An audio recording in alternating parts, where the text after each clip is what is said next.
Feeling স্টেশনে জ্বালানি তেলের জন্য অপেক্ষা যেন শেষ হওয়ার নাম নেই। ঘন্টার পর ঘন্টা দাঁড়িয়েও মিলছে না তেল। এ নিয়ে আরো জানবো রাজধানীর পরিবার থেকে আমাদের সাথে যুক্ত হচ্ছেন সহকর্মী মরিয়ম আজিজ মৌরিন। মৌরিন, গতকাল বাণিজ্যমন্ত্রী বলেছিলেন 3 ঘন্টায় সারাদিনের তেল শেষ হয়ে যাচ্ছে, আজ কি অবস্থা দেখছেন?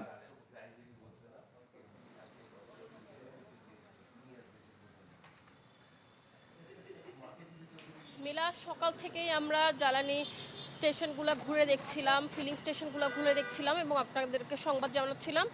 সব ফিলিং স্টেশনেই একই অবস্থা, একই সারিবদ্ধ লাইন।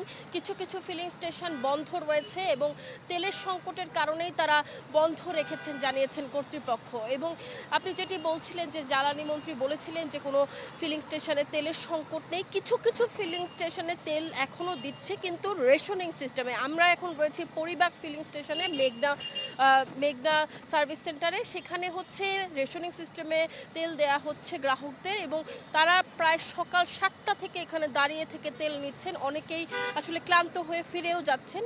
এখানে যারা ব্যক্তিগত বাইক আরোহী আছেন তাদেরকে 2 লিটার করে তেল দেওয়া হচ্ছে, যারা রাইড শেয়ার করেন তাদেরকে 4 লিটার করে তেল দেওয়া হচ্ছে এবং ব্যক্তিগত প্রাইভেট কার যাদের আছে তাদেরকে সর্বোচ্চ 10 লিটার তেল দেওয়া হচ্ছে। এবং এখানে যারা গ্রাহকরা আছেন তারা আসলে শঙ্কায় আছেন যে আসলে এত কম তেলে তারা কিভাবে চলবেন। প্রত্যেক দিনই এভাবে ভোগান্তি পোহাচ্ছেন তারা। মিলা, এখান থেকে এই ছিল সর্বশেষ। জি মরিন, ধন্যবাদ আপনাকে। আমরা একটু চট্টগ্রামে যেতে চাই। ইবেন মীর আমাদের সাথে যুক্ত হয়েছেন। ইবেন, রাজধানী চিত্রটা দেখছিলেন, আপনি যেখানে রয়েছেন সেখানে কি অবস্থা দেখছেন? 200-র বেশি সার্ভিস ও ফিচারে লেনদেনের সব বিকাশ অ্যাপে সম্ভব। চট্টগ্রামে সকাল থেকে বলতে গেলে কয়েকটি পাম্প ছাড়া বাকি যে পাম্পগুলো সেগুলো বন্ধ থাকায় এই যে কয়েকটি পাম্প, সেই পাম্পগুলোতে আসলে উপচে পড়া ভিড় যানবাহনের, বলতে গেলে দীর্ঘ সারি, যেখানে কিছুক্ষণ পর আসলে মেজাজও হারাচ্ছেন যারা এখানে তেল নিতে আসছেন তারা। এখানে যে পাম্প ওয়াসা মোড়ে একটি পাম্পে আছি, এখানে 27,000 লিটার তারা চেয়েছিল, তাদেরকে দেওয়া হয়েছে 9,000 লিটার।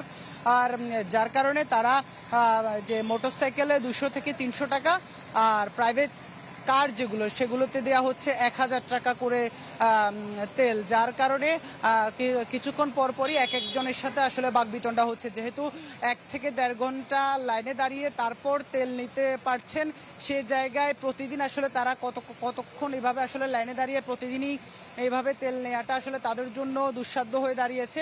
সেই বিষয়টি আসলে তারা ক্ষোভ প্রকাশ করছেন। বৈশ্বিক পরিস্থিতি তারাও অনুভব করছেন, যেখানে আসলে খুব বেশি কিছু করার না থাকলেও যে বৈশ্বিক পরিস্থিতিতে যেন দুর্ভোগটা যতটা কমিয়ে আনা যায় সেই বিষয়টির দিকে তারা আসলে নজর দিতে বলছেন।